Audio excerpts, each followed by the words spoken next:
कार्यक्रमाचं आयोजन इथे राष्ट्रध्वज तिरंगा समितीच्या वतीने इथे केला आहे। या कार्यक्रमाचे अध्यक्ष आपल्या वरणगाव शहरातील सुप्रसिद्ध असे वैद्यकीय विभागातले डॉक्टर राहुलजी बोईटे सर, त्यांच्या समावेश उपस्थित उद्योजक इंजिनियर समीर भाई शेख, व्यासपीठावर उपस्थित परीक्षक आदरणीय शिंदे सर, आमच्या इथे शीतलताई साळवे जे परीक्षक आहेत ते सर्व उपस्थित वरणगावच्या तमाम बंधू भगिनी आणि जे बालगोपाल इथे स्पर्धेत भाग घेत आहे अशा सर्वांचं मी या वरणगाव नगरीच्या वतीनं मनापासून इथे स्वागत करतो, त्यांचं अभिनंदन करतो। ज्या ज्या माता भगिनी जे जे इथे भाग घेण्यासाठी आले त्यांना हे व्यासपीठ उघडं करून दिलं आहे। म्हणजे दोन गट आहे, एक शालेय विद्यार्थ्यांचा गट आहे वरणगाव शहरातीलच आणि एक ज्येष्ठ जे आहे की ज्यांच्या सुद्धा अंगात कलागुणांना वाव मिळाला पाहिजे या भूमिकेतनं त्यांच्यासाठी सुद्धा दुसरा गट इथे त्या माध्यमातून निर्माण केलेला आहे। त्याकरता मी इथे उपस्थित असणाऱ्या वरणगावकरांना विनंती करणार आहे की आपण कुठेही गोंधळ करू नका।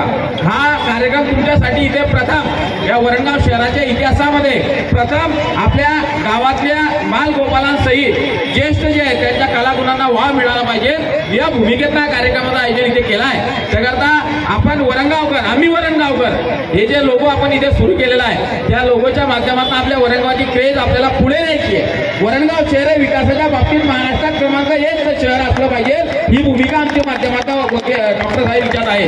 त्यासाठी तुमच्या सर्व नागरिकांचा इथे आम्हाला प्रतिसाद इथे हवा आहे की तुम्हाला आग्रहाची विनंती अपेक्षा तुमच्याकडनं व्यक्त करतो की आपण सर्वांनी आपल्याला एक दृष्टीने पुढे जायचं आहे। त्याकरता आपण सर्व हा कार्यक्रम अत्यंत यशस्वीरित्या पार करूया। समारोप जो आहे ते आदरणीय आमदार संजय सावकारे साहेब या बक्षीस वितरणाला येणार आहे। त्याकरता हा उत्साह शेवटपर्यंत टिकवा। जे कलाकार आहे त्या कलाकारांना आपण टाळ्या वाजवून त्यांना प्रतिसाद त्या माध्यमातून दिला पाहिजे। आपल्यालाही वाटते की वरणगाव शहरातला एखादी कलाकार हा मराठीच्या चित्रपटामध्ये चमकला पाहिजे, पुढे सिनेच्या मध्ये गेला पाहिजे। तसे आमचे अंकुश गायकवाड जे ते सुद्धा आता टीव्हीवर तिथे कलाकार म्हणून तिथे दिसायला लागले। वरणगावचे आपले रवींद्र गायकवाड यांचे पुत्र भविष्यात तुमच्यातला सुद्धा कलाकार त्या माध्यमातून झाला पाहिजे। त्यासाठी माझ्या माता भगिनींना मी विनंती करणार आहे की इथे कुठेही जातीवाद नाहीये, इथे सर्व धर्माचे समभाव हे व्यासपीठ तुमच्यासाठी उघडं करून दिलं आहे। या कलाकार या आयोजकांना आपण प्रतिसाद द्यावा एवढी विनंती करतो। राष्ट्रध्वज समितीचे अध्यक्ष सुनील भाऊ काळे, संयोजक समितीचे सर्व पदाधिकारी यांचे आभार मानतो की त्यांनी मला अध्यक्षपद दिलं आणि या कार्यक्रमामध्ये सहभागी होण्याची संधी मला मिळाली। अतिशय सुंदर आणि सुरेख असा कार्यक्रम गेली 3 वर्ष इथे वरणगावच्या या तिरंगा सर्कलवर राबवला जात आहे। तर त्यासाठी त्यांनी जे काही कष्ट घेतलेत आतापर्यंत आणि इथून पुढेही घेणार आहेत ते खरंच अभिनंदनास पात्र आहे। अध्यक्ष म्हणून मला इथे बोलताना एक मर्यादा स्पष्ट जाणवते की तुम्ही लोक इथं आलेले सगळे बालगोपाल, त्यांचे पालक आणि वरणगावचे सगळे नागरिक सुद्धा मला ऐकायला आलेले नाही आहे। जी काही इथे मुलं विद्यार्थी त्यांची कलागुण इथे सादर करणार आहेत त्यासाठी सगळेजण इथे वाट पाहत आहेत, म्हणून मी हे भाषण काही लांबवणार नाही।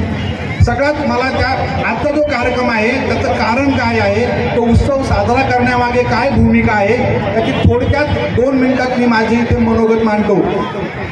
बरोबर 78 वर्षापूर्वी आपला भारत देश स्वतंत्र झाला। ती काही राजकीय घटना नव्हती, देशातला प्रत्येक नागरिकाने त्याच्यामध्ये सहभाग घेतला। सगळे स्त्री पुरुष आबाल वृद्ध त्यांनी त्यांचं योगदान दिलं आणि त्या योगदानासाठी मानवंदना देण्याचा आजचा हा दिवस आहे आणि त्यासाठी आपण इथे जमलेलो आहोत। 14 ऑगस्टची रात्र होती आणि भारताचे पहिले पंतप्रधान पंडित जवाहरलाल नेहरू यांनी जगप्रसिद्ध असं भाषण केलं की आज इथे जो फार वर्षापूर्वी आपण नियतीशी करार केलेला आहे आणि एक प्रतिज्ञा केली होती ती प्रतिज्ञा पूर्ण करण्याची वेळ आलेली आहे। त्या भाषणानुसार मला आठवतं की काय खरंच आपल्याला स्वातंत्र्य मिळालेलं आहे आणि जर खरंच तुम्हाला स्वातंत्र्य मिळालं असेल तर तुमचं खरोखर अभिनंदन आहे। पण हे स्वातंत्र्य मिळाल्यानंतर ही जी लोकशाही राष्ट्र म्हणून आपण इथे राहत आहोत, प्रत्येक नागरिक हा त्या राज्याचा त्या देशाचा आधार आहे आणि काय खरंच लोकशाही आपल्याकडे आहे का? आणि जर लोकशाही आहे तर मी एक नागरिक म्हणून, माझ्या वरणगावचा नागरिक म्हणून माझी जबाबदारी मी पार पाडतोय का हे बघण्याची वेळ आता आलेली आहे। पुन्हा नियतीशी करार करावा लागेल, पुन्हा प्रतिज्ञा घ्यावी लागेल की काय माझ्या माता भगिनी रात्री अपरात्री घराबाहेर पडू शकतील? काय मी कुणाची जात लक्षात न घेता तो काय बोलतो हे ऐकू शकतो? त्याचं आडनाव काय आहे आणि मग त्याची जात काय आहे, कोणता धर्म आहे हे माझ्या मनातही येत नाही आणि मला समजतंय की त्याला काय बोलायचंय. काय मी ही लोकशाही अनुभवतोय? हा प्रश्न इथे सगळं शाळेचे शिक्षक आणि पालक यांनी त्यांच्या मुलांमध्ये हे सगळं पुढच्या पिढीमध्ये ट्रान्सफर करायचं आहे. ती प्रतिज्ञा आपल्याला घ्यायची आहे. आज भारत एक सर्वात मोठी लोकशाही आहे असं म्हणत असताना अफगाणिस्तान, पाकिस्तान, श्रीलंका आणि आता बांगलादेश यासारखे दक्षिण आशियाई देश आपल्या भोवती आहेत आणि त्यांचं अधोपतन होताना दिसत आहे.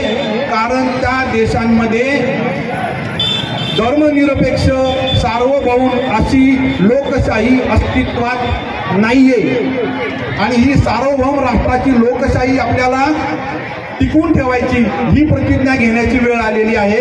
डॉक्टर बाबासाहेब आंबेडकरांनी ज्यावेळेस संविधानाची निर्मिती केली त्यावेळेस सगळ्यांसाठी त्यांनी एक उद्दिष्ट ठेवलं होतं फ्रेंच राज्यक्रांतीनुसार, ते म्हणजे समता, बंधुता आणि न्याय. तिथे असणाऱ्या प्रत्येकाला त्याचे विचार मांडण्याचा हक्क असला पाहिजे आणि त्याची स्वप्न जी आहेत ती पूर्ण करण्याची संधी मिळाली पाहिजे आणि सगळेजण हे समान असले पाहिजेत. हे ज्यावेळेस आपल्या देशामध्ये टिकून राहील, धर्माधारित राष्ट्र निर्मिती होणार नाही, जातीभेद नष्ट होतील, तेव्हा ही लोकशाही टिकेल आणि तेव्हा आपण या स्वातंत्र्याचा आस्वाद आणि अनुभव घेत राहू. तेव्हा हे जी मानवंदना देण्यासाठी मुलं इथं स्टेजवर येतील ती त्या प्रकारची मानवंदना असली पाहिजे अशी माझी अपेक्षा आहे. आणि पुन्हा एकदा या समितीला, या कार्यक्रमाला शुभेच्छा देतो आणि माझं छोटेखानी भाषण संपवतो. धन्यवाद. जय हिंद, जय महाराष्ट्र. स्वातंत्र्य दिनानिमित्त वरणगाव वासियांनी अतिशय चांगला कार्यक्रम इथे आयोजित केलेला आहे.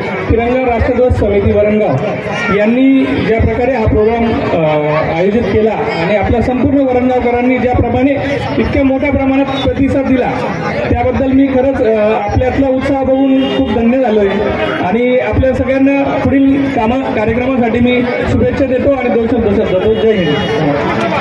आपण सर्व वरणगाव शहरातील बालगोपाल व विद्यार्थी आणि सर्व शाळा समिती व शिक्षक या ठिकाणी आपला स्वातंत्र्य दिन 15 ऑगस्ट म्हणून या ठिकाणी आपण सर्वांनी अगदी मनाधनाने आणि अगदी शक्तीने या ठिकाणी उपस्थित झालेले आहे.